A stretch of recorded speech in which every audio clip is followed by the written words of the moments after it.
सभी श्रोताओं को हमारी ओर से राधे राधे। आशा करते हैं आप सब मंगलमय होंगे। आप सभी का एक बार फिर से हमारे चैनल पर बहुत बहुत स्वागत है। आप सभी को राधा रानी के जन्मदिन की हार्दिक शुभकामनाएं। आइए इस सुंदर मौके पर सुनते हैं राधा रानी की एक सच्ची कहानी। दोस्तों, इस कहानी में हम आपको बताएंगे कि किस तरह से जब हम सच्चे मन से भगवान को पुकारते हैं तो वह कैसे दौड़े चले आते हैं और हमारी पुकार उन तक जरूर पहुंचती है। तो दोस्तों, भगवान को सच्चे मन सच्ची भक्ति से उतनी ही जरूरत होती है जितनी कि भगवान को। इसलिए आज मैं आपको बताऊंगा कि अगर आपके जीवन में किसी चीज का अभाव होता है तो उसकी जगह भगवान का भाव प्रकट करके आप अपने जीवन की उस कमी को दूर कर सकते हैं। तो आज बात करते हैं बरसाने गांव की, जहां राधा रानी एक सेठ की पुत्री बनकर खुद चली आई थी। एक बार की बात है, बरसाना गांव में एक सेठ रहा करते थे जो बहुत धनी थे। उनके 3 पुत्र थे, लेकिन उनकी कोई भी पुत्री नहीं थी। कुछ समय बाद उनकी पत्नी का भी देहांत हो गया। सभी पुत्रों की शादी हो गई। सभी पुत्र अपने कार्यों में व्यस्त रहने लगे। पुत्रों को अपने बच्चों से, पत्नी से और कार्यों से फुर्सत मिलती ही नहीं थी। सेठ जी के दिल की बात सुनने वाला कोई भी नहीं था। सेठ जी को अब इस बात का और भी दुख सताने लगा कि उनकी कोई पुत्री नहीं है। अब वह इसी बात से परेशान होकर दुखी रहने लगे। एक बार एक महान पंडित उनके घर पर आए और उन्हें परेशान देखकर उनके दुख का कारण पूछा। सेठ जी ने उन्हें कहा, मेरी कोई पुत्री नहीं है, इस वजह से मुझे अपने जीवन में ये अभाव रहता है कि मेरी कोई पुत्री क्यों नहीं है।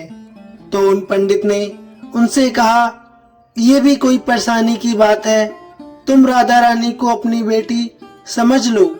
हमारे जीवन में जिस चीज की भी कमी होती है उसको भगवान अवश्य पूरा कर सकते हैं। परेशान होकर क्या फायदा है, राधा रानी को दिल से अपनी बेटी मानोगे तो देखना ये अभाव तुम्हें कभी नहीं सताएगा। सेठ जी को पंडित जी की बात अच्छी लगी और वह ऐसा ही करने लगे। फिर वह राधा रानी की एक मूर्ति लेकर आए और प्रतिदिन उन्हें सबसे पहले भोजन कराते, भोग लगाते और फिर स्वयं भोजन करते। सोने से पहले राधा रानी के साथ खूब बातें किया करते। ऐसे करते थे मानो कि उनकी बेटी उनके सामने बैठी हो। इसी तरह से वह अपना गम भूल गए कि उनकी कोई बेटी नहीं है। उन्हें अब इस बात का आभास होने लगा कि सच में उनकी एक पुत्री है। वह पूरे दिल से राधा रानी को ही पुत्री मानने लगे। जब तक वह उनसे बात ना करते, उन्हें भोजन ना खिलाते, उनका मन नहीं लगता था। एक दिन सेठ जी के घर पर एक चूड़ी बेचने वाली मनिहारन आई। वह मनिहारन अक्सर आती थी और सेठ जी की बहुओं को चूड़ियां पहनाकर चली जाती थी। एक दिन जब वह चूड़ी बेचने उनके घर पर आई, उसने सेठ जी के तीनों बहुओं को चूड़ी पहना दी। जब सेठ जी की बहुएं चूड़ी पहनकर चली गईं, तो उसके सामने एक और कन्या आई। उसने कहा, मुझे भी चूड़ियां पहना दो। चूड़ी वाली ने सोचा शायद सेठ जी के घर पर कोई मेहमान आई है, तो उसने उनको भी चूड़ियां पहना दी। उसके बाद चूड़ी वाली सेठ जी से पैसे मांगने के लिए उनकी दुकान पर गई और बोली, सेठ जी चूड़ी के पैसे दे दो। और उसने पहले से भी अधिक पैसे मांगे।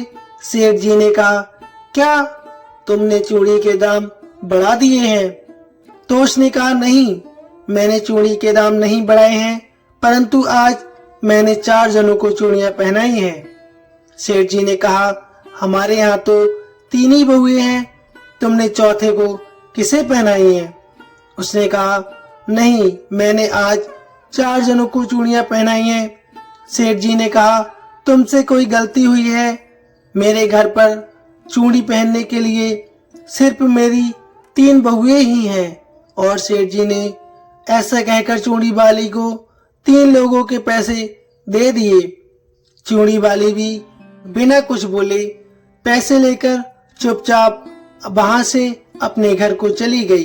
अब रात हुई, सेठ जी को घर आए और हमेशा की तरह राधा रानी को भोग लगाकर खूब सारी बातें कर कर सो गए। उस दिन सेठ जी के सपने में राधा रानी आई और कहने लगी, बाबा, तुमने चूड़ी वाले को मेरे चूड़ी के पैसे क्यों नहीं दिए? जब तुम मुझे अपनी बेटी मानते हो तो तुमने मेरी चूड़ी के पैसे क्यों नहीं दिए? और ऐसे कहकर लाडली बेटी की तरह वह जोर जोर से रोने लगी। ये सब देखकर सेठ जी की आंखें तुरंत खुल गईं और वह भी रोने लगे। सुबह हुई तो वह चूड़ी वाले के घर गए और अपने सुपन की सारा वृतांत चूड़ी वाली को सुनाकर बहुत सारी स्वर्ण मुद्राएं देकर उन्होंने कहा, तुम कल सच बोल रही थी। तुमने 3 नहीं 4 लोगों को ही चूड़ियां पहनाई थी। मैंने राधा रानी को अपनी बेटी माना है। तुम बहुत भाग्यशाली हो जिसको राधा रानी के दर्शन हुए हैं। न जाने कितने दिनों से मैं उन्हें अपनी बेटी मान रहा हूँ। मुझे तो उन्हें के आज तक दर्शन नहीं हुए हैं। मैं दर्शन के लिए तड़प रहा हूँ और तुमने एक बार में ही उनके दर्शन कर लिए। तुम्हें चूड़ियों का जो भी दाम चाहिए मुझसे मांग लो। ये सुनकर मनिहारन की आंख में आंसू आ गए। उसने कहा, जब मुझे खुद राधा रानी के दर्शन हो गए हैं तो इससे ज्यादा मुझे और क्या चाहिए? उसने सेठ के सामने हाथ जोड़कर कहा, आपकी वजह से मुझे राधा रानी के दर्शन हुए हैं। इससे तो मेरा जीवन सफल हो गया।